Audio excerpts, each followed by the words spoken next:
దేవనామమునకు మహిమ కలుగును గాక. ప్రభువైన యేసుక్రీస్తు వారి మితిలేని కృప సదా మీ కుటుంబాలకు వ్యక్తిగత జీవితాలకు తోడే నడిపించును గాక. ఆమేన్. హల్లెలూయా. ఇక 27వ దిన సహవాసమునకు మిమ్మల్ని ప్రేమపూర్వకంగా ఆహ్వానిస్తున్నాను. ప్రార్థన. ప్రేమ నమ్మకము గల తండ్రి, కృపగల దేవ, మెరిచిన శ్రేష్టమైన సమయమును బట్టిందనా కేవలం నాయన ఉచితమైన కృపలో సజీవ లెక్కలో చేర్చి మరి యొక్క ఆధ్యాత్మిక వసంత దినమును మా జీవితంలో ఇచ్చిన విధానం బట్టిందనా ఇక లెంట్లో నాయన మీ రూపం మనకు మార్చులాగలాగున మీ రాజ్యములో ఉన్న పరిశుద్ధాత్మ ఆనందం భూమి మీద మేము అనుభవించి మీ కొరకు పరిచర్యలు అందించలాగున మీరు మమ్మల్ని ఏర్పరచుకున్న విధానమును బట్టి ఉందనా ఇక వాక్య పరిచర్యలకు ఆశతో ఉన్న ఇక బిడ్డలు మీరు ఆశీర్వదించమని నెమ్మదిని మేలును వారి కుటుంబాల్లో దయచేయమని మీకు మహిమకరమైన జీవితాల బిడ్డల్లో వర్షింపచేయమని వర్ధలింపచేయమని యేసుక్రీస్తు నామమున అడిగి వేడుచున్నాము తండ్రి. ఆమేన్. నీవేనయ్యా యేసయ్యా, తీయని తలంపులు నీవేనయ్యా యేసయ్యా, నా హృదయాభిలాష నీవేనయ్యా యేసయ్యా, తీయని తలంపులు నీవేనయ్యా. పగలు మేఘ స్తంభమై రాత్రి అగ్ని స్తంభమై నా పితరులను ఆవరించి ఆదరించిన మహనీయుడవు. పగలు మేఘ స్తంభమై రాత్రి అగ్ని స్తంభమై నా పితరులను ఆవరించి ఆదరించిన మహనీయుడవు. పూజనీయుడా నీతి సూర్యుడా, పూజనీయుడా నీతి సూర్యుడా, నిత్యము నా కనుల మెదులుచున్నవాడా యేసయ్యా, నా హృదయాభిలాష నీవేనయ్యా యేసయ్యా, నా తీయని తలంపులు నీవేనయ్యా. ఆత్మీయ పోరాటాలలో శత్రు తంత్రాలన్నిటిలో మెలుగువగలిగి ఎదిరించుటకు శక్తితో నింపిన చాలేము రాజా. ఆత్మీయ పోరాటాలలో శత్రు తంత్రాలన్నిటిలో మెలుకువగలిగి ఎదిరించుటకు శక్తితో నింపిన చాలేము రాజా. విజయశీలుడా పరిశుద్ధాత్ముడా, విజయశీలుడా పరిశుద్ధాత్ముడా, నిత్యము నాలోనే నిలిచియున్నవాడా యేసయ్యా, నా హృదయాభిలాష నీవేనయ్యా యేసయ్యా, నా తీయని తలంపులు నీవేనయ్యా యేసయ్యా, నా హృదయాభిలాష నీవేనయ్యా యేసయ్యా, నా తీయని తలంపులు నీవేనయ్యా. మహాకృపను బట్టి ఇక 27వ దిన సహవాసంలో మనల్ని చేర్చిన దేవదేవుడు నిత్యము స్తుతించబడును గాక. ఈ దినము రోమీయులకు రాయబడిన పత్రిక 12వ అధ్యాయంలో మొదటి వచనం నుంచి ధ్యానంగా ముందుకు సాగుతాం. రోమీయులకు రాయబడిన పత్రిక 12వ అధ్యాయము మొదటి వచనం. కాబట్టి సహోదరులారా, పరిశుద్ధమును దేవునికి అనుకూలమైన సజీవ యాగముగా మీ శరీరములను ఆయనకు సమర్పించుకొనుడని దేవుని వాత్సల్యమును బట్టి మిమ్మను బ్రతిమాలుచున్నాను. ఇట్టి సేవ మీకు యుక్తమై ఉన్నది. గమనించండి, యేసు ప్రభు వారి యొక్క రక్షణ కార్యమును, పౌలు గారికి కలిగిన భారమును, సంఘములో తీర్చిదిద్దబడవలసిన పరిస్థితులను, దేవుని చిత్తమును నెరవేర్చవలసిన కృపను ఇక్కడ మనం స్పష్టంగా చూడగలం. ఈ కార్యాచరణలో ఈ దినమున మనము ప్రభువులో అనుబంధమవులాగున, ప్రభువులో ఆశీర్వదించబడలాగున ఈ వాక్య భాగంలో మనం ముందుకు సాగుతున్నాం. రోమీయులకు పత్రిక ద్వారా అపోస్తులైన పౌలు గారు మనతో మాట్లాడుచున్న ఈ సత్యము, పరిశుద్ధాత్మను దేవునికి అనుకూలమైన సజీవ యాగములుగా మీ శరీరములను ఆయనకు సమర్పించుకుంటని దేవుని వాత్సల్యమును బట్టి మిమ్మల్ని బ్రతిమాలు కొనుచున్నాం. ఒకే రక్షణ పొందుకున్న మనము మన రక్షకుడైన యేసుక్రీస్తు వారి నామములో ఆయన మహిమార్థమై మన జీవితములను సరి చేసుకుంటూ ప్రభువులో మనం నడవాలని పౌలు భక్తుని యొక్క ఉద్దేశమైనది. కనుకనే సహోదరులారా అని సంబోధిస్తూ పరిశుద్ధమును ఎలయనగా మన ప్రభువు పరిశుద్ధుడు, ఆయన వాక్యము స్పష్టం. యేసు ప్రభువారి పుట్టుకలో పాపము లేదు. కన్య గర్భమున ఆయన పరిశుద్ధాత్మ ద్వారా జన్మించిన వాడై ఉన్నాడు. యేసుక్రీస్తు వారి బాల్యములో లోకానుసారమైన జీవితము లేదు. ప్రభు యొక్క పరిశుద్ధత తన బాల్యములో చూపించి ఉన్నాడు. అంతేకాదు, తన యవ్వన ప్రాయంలో కూడా యేసు ప్రభు అని అంటున్నాడు. మనం మత్తయి సువార్తలోను, మార్కు సువార్తలోను స్పష్టంగా గమనించగలం. నాలో పాపమున్నదని మీలో ఎవరైనాను రూపింపగలరా, అనగా నిరూపించగలరా అని ప్రభు మన ముందు ఒక ఛాలెంజ్ని, ఒక పౌరుషము కలిగిన మాటను ముందుంచుతున్నాడు. ఎలాగనగా నేటి క్రైస్తవ జనాంగమును లోకము ఎలా నిందించున్నదో, లేకుంటే లోకము ఏ విధముగా తప్పులు ఎత్తి చూపుచున్నదో, ఆ దినమున స్వజనమైన పరిచయాలు శాస్త్రులే ఆ యేసు ప్రభు వారి మీద నిందలు మోపుతూ యేసు ప్రభు వారిని దెయ్యముల యొక్క అధికారం చేత ఆయన అద్భుతములు చేయుచున్నాడని ఆటంకపరుచుతున్న దినాలు. కనుక నాలో పాపం ఉన్నదని మీలో ఎవరైనా రూపింపగలరా అని యేసు ప్రభు వారే అప్పుడే ఆయన వారి ముందు ఒక సవాలును ఆయన ఉంచి ఉన్నాడు.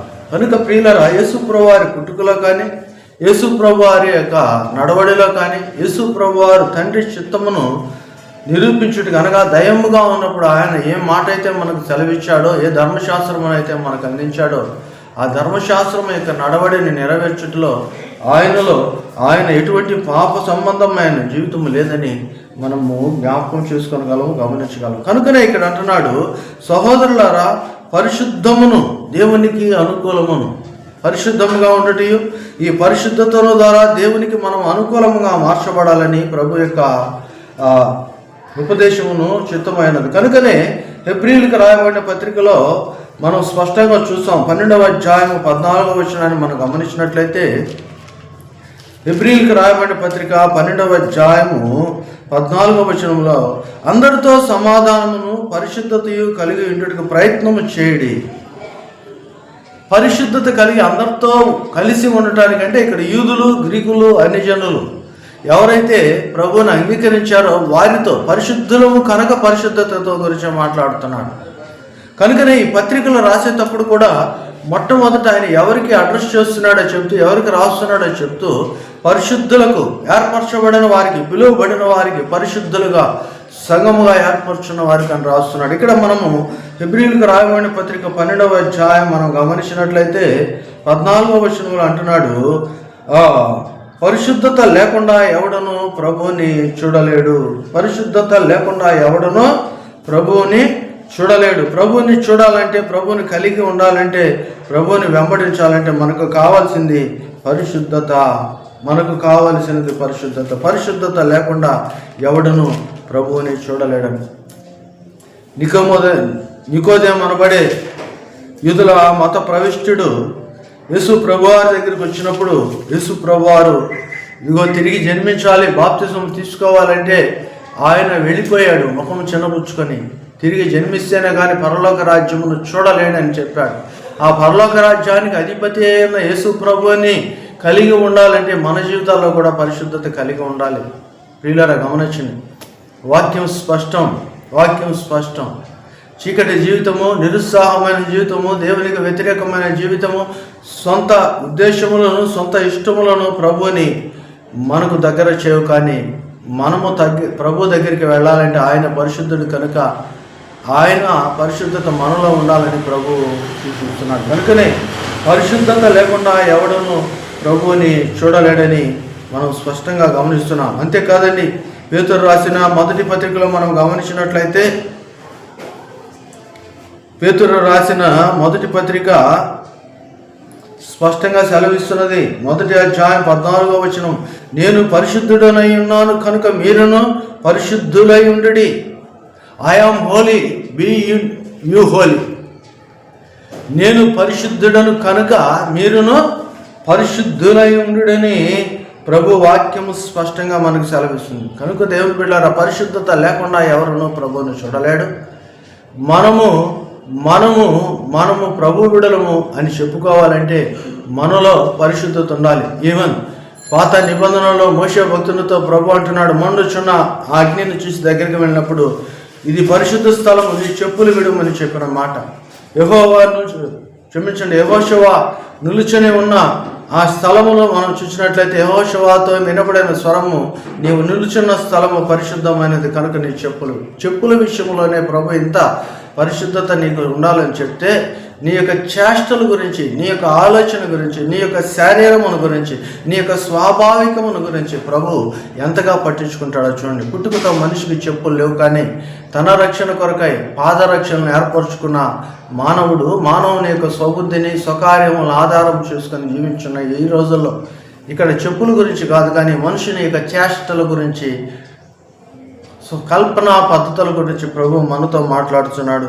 పౌలు భక్తుడు వీటిని ఎత్తి చూపుచున్నాడు. కనుక ప్రియ సహోదరుడా, నేను పరిశుద్ధుడనై ఉన్నాను కనుక మీరును పరిశుద్ధులై ఉండుడని వ్రాయబడిన ప్రకారం విధేయులకు పిల్లలై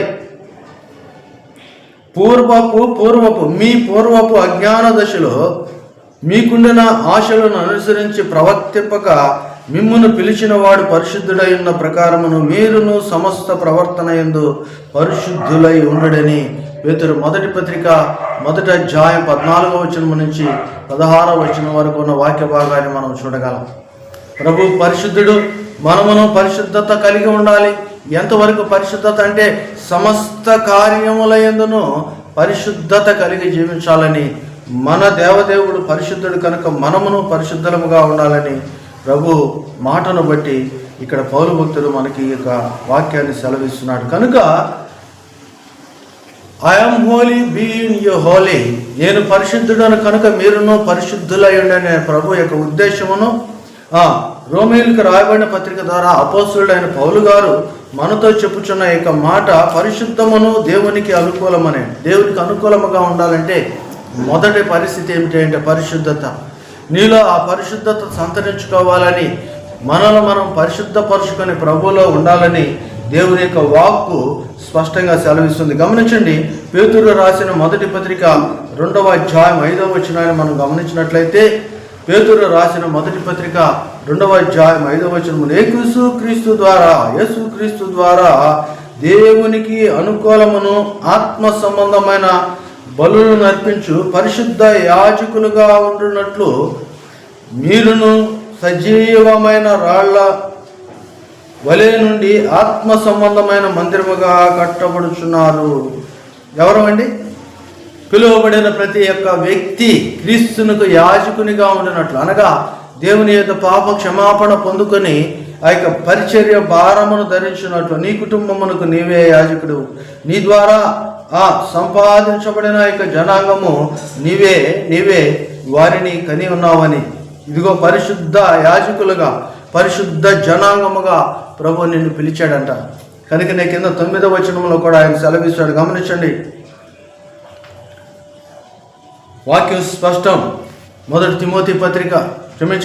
పేతురు పత్రిక రెండవ అధ్యాయము 9వ వచనం, అయితే మీరు చీకటిలో నుండి ఆశ్చర్యకరమైన తన వెలుగులోనికి మిమ్మల్ని పిలిచిన వాని గుణాతిశయమును ప్రచురము చేయ నిమిత్తము ఏర్పరచబడిన వంశమును, రాజులైన యాజక సమూహమును, పరిశుద్ధ జనమును, దేవుని సొత్తైన ప్రజలై ఉన్నారు. ఎవరమయ్యా మనం అంటే పరిశుద్ధ జనం. దేని కొరకయ్యా అంటే దేవుని యొక్క ఆ యొక్క గుణ లక్షణములను, దేవుని యొక్క స్వాభావికమైన ధర్మమును మన ద్వారా ఇతరులకు చూపించట. కనుకనే ప్రభు అంటాడు, పౌలు భక్తుడు మన ముందు ఉంచుతున్నాడు, దేవుని రాజ్యము భోజనము పానము కాదు, కానీ నీతియును సమాధానమును పరిశుద్ధ ఆత్మ యందలి ఆనందము. కనుక పరిశుద్ధత లేకుండా ఎవడు ప్రభువును చూడలేడు. పరిశుద్ధత లేకుండా ఎవరు ప్రభువుని కలిగి ఉండలేరు. పరిశుద్ధత లేకుండా ఎవరు ప్రభు కొరకు పని చేయలేరు. కనుక నువ్వు ప్రభు దాసుడుగాను దాసురాలుగా ఉండాలంటే, ప్రభు రాజ్య పరలోక సంబంధిగా భూమి మీద జీవించాలంటే నీకు కావలసినది పరిశుద్ధత. కనుకనే పరిశుద్ధ జనముగా ప్రభు నిన్ను ఏర్పరిచి ఉన్నాడు. కీర్తనల గ్రంథం మనకు స్పష్టంగా సెలవిస్తున్నది, జంతువుల యొక్క లేకపోతే మృగముల యొక్క పక్షుల యొక్క రక్తం ద్వారా మనం పరిశుద్ధులుగా తీర్చబడలేము. కానీ యేసుక్రీస్తు వారు తన స్వరక్తం ఇచ్చి ప్రభువుని మనల్ని అనుసంధానం చేసి ఉన్నాడు. తండ్రిగా ఆయనే, ప్రభువుగా ఆయనే, పరిశుద్ధాత్మగా ఆయనే మన పాపముల నిమిత్తం ఆయన కలువరి సిలువలో మరణమును అనుభవించి ఆయన రక్తము ద్వారా మనలను ఆయన విమోచించి ఉన్నాడు. కనుక ప్రియ సహోదరుడా సహోదరి, పరిశుద్ధత లేకుండా ఎవడు ప్రభువుని చూడలేదు.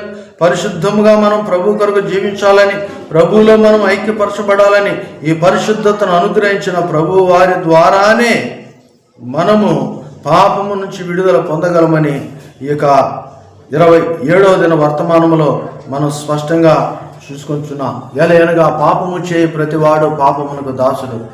పాపము అనగా లోకానుసారమైన జీవితంలో జీవించిన వాడు, శరీరమును బట్టి నడిచిన వాడు ఇక జీవితకాలమంతా పాపమునకు దాసుడు. కనుక మనతో మాట్లాడుచున్న ఈ యొక్క మాట ప్రభు మాటను మనము జ్ఞాపకం చేసుకొని ప్రభువుని కలిగి జీవించి దేవునికి అనుకూలమైన బిడ్డలుగా ఉండాలని వాక్యం సెలవిస్తుంది. కనుక ఈ యొక్క రోమీయులకు రాయబడిన పత్రిక 12వ అధ్యాయము మనం స్పష్టంగా చూస్తున్నాం. పరిశుద్ధులు ఎవరికి అనుకూలంగా ఉంటారయ్యా అంటే ప్రభువుకు అనుకూలంగా ఉంటారు.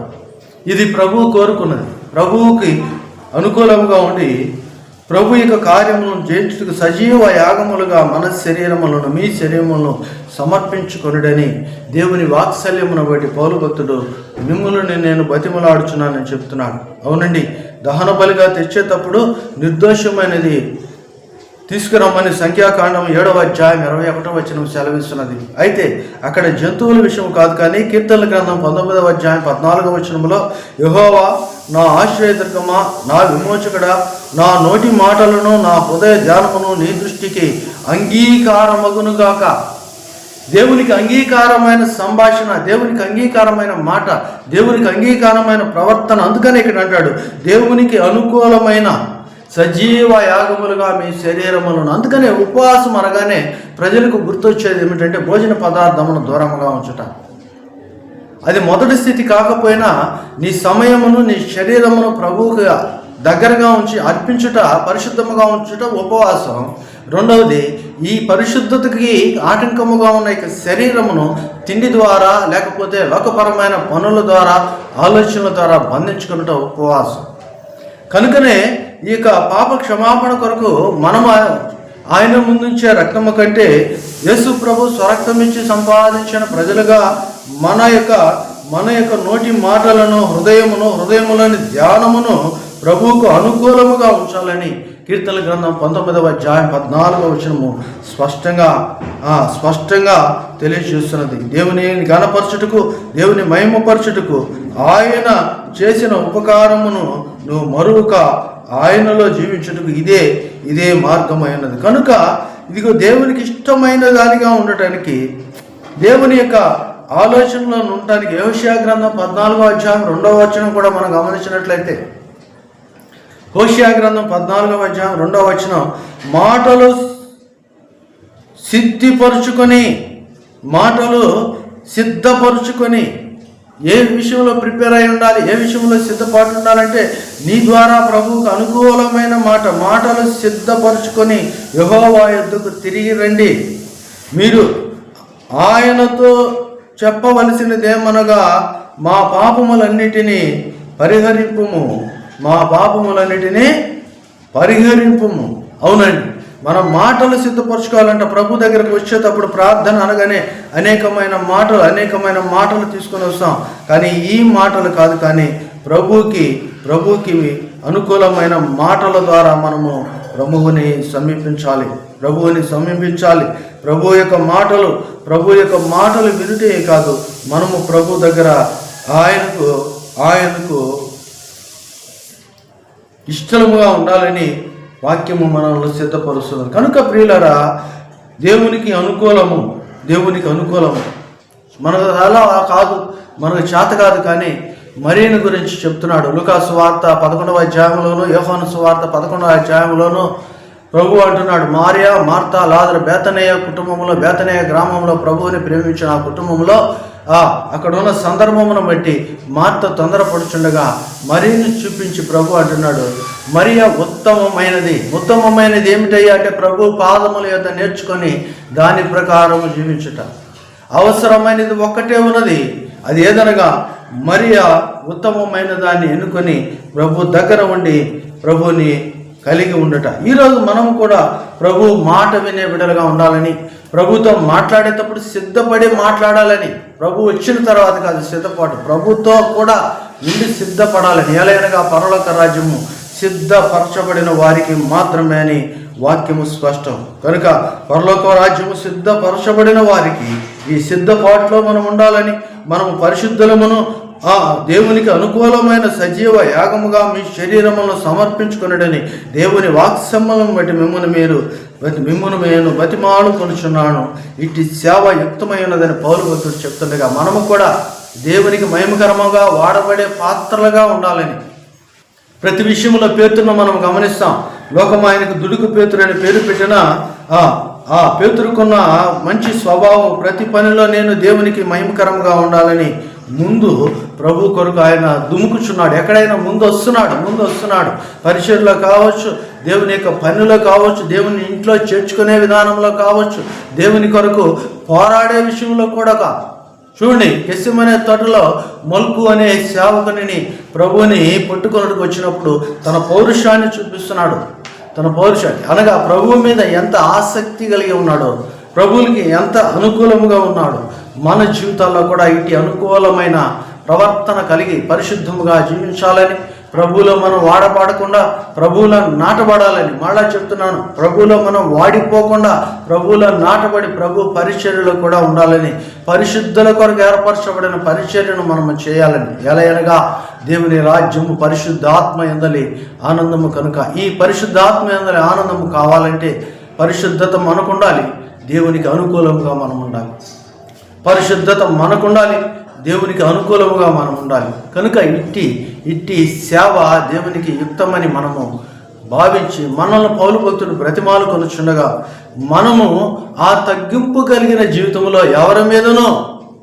ఎవరినో మనల్ని తృణీకరించకుండా దేవునికి విధేయత కలిగి సమాజము ముందు ప్రభు కొరకు జీవించి ప్రభువునికి కొరకు అనేకమైన ఆత్మలను సంపాదించాలని ఈ యొక్క 27వ దిన వర్తమానం మనకు సెలవిస్తుంది. కనుక ఇట్టి వర్తమానము మన జీవితాల్లో మేలు కలిగి చేయాలని, ప్రభువును మనం కలిగి జీవించి ప్రభువుకు మహిమకరముగా ఉండాలన్న ఈ సదుద్దేశంతో ముందుకు సాగుదాం. ప్రభు కృప మీకు తోడై నడిపించునుగాక. మీ కొరకు చిన్న ప్రార్థన. ప్రేమ నమ్మకము గల తండ్రి, కృపగల దేవ, పరిశుద్ధమును మీకు అనుకూలమైన ప్రవర్తన మాలో ఉండాలని, దీనికి తగినట్లు మా శరీరములను సజీవ యాగములుగా మీకు సమర్పించాలని, ఈ శరీర వాంఛలను, శరీర ఆశలను, శరీరముతో ఉన్న ఈ యొక్క హెచ్చుకు మనస్తత్వమును తీసివేయటికి పౌలు గారిని మా ముందు ఉంచిన మాదిరిని బట్టి వందనాలు. మిమ్మల్ని నేను పోలి నడుచుకున్నట్లు, నేను ప్రభువుని పోలి నడుచుకున్నట్లు మీరు నన్ను పోలి నడుచుకున్నాను.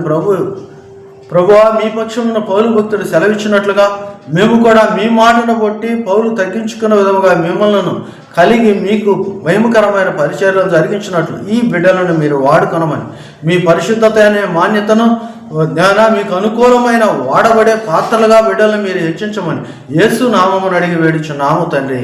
ఆమేన్. తండ్రి, కుమార, పరిశుద్ధాత్మ త్రియేక దేవుడు సకలమైన దేవులు సదా మీ కుటుంబంలో వ్యక్తిగత జీవితములకు ప్రభు తోడై నడిపించును గాక. ఆమేన్. హల్లెలూయా.